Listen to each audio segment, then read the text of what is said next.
अकोले तालुक्यामध्ये अजितदादा आले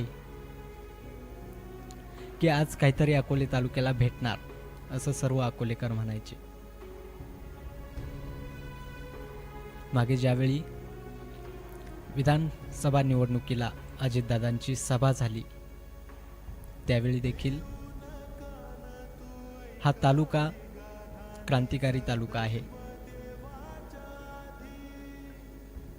हा तालुका आद्य क्रांतीवीर राघोजी भांगरे यांचा तालुका आहे. तुम्ही आमदार लहामटेंना घड्याळाला मत द्या, या तालुक्याचा विकास झाल्याशिवाय राहणार नाही असं ते म्हणाले होते. आणि त्यांनी म्हटल्याप्रमाणे, त्यांनी शब्द दिल्याप्रमाणे त्यांनी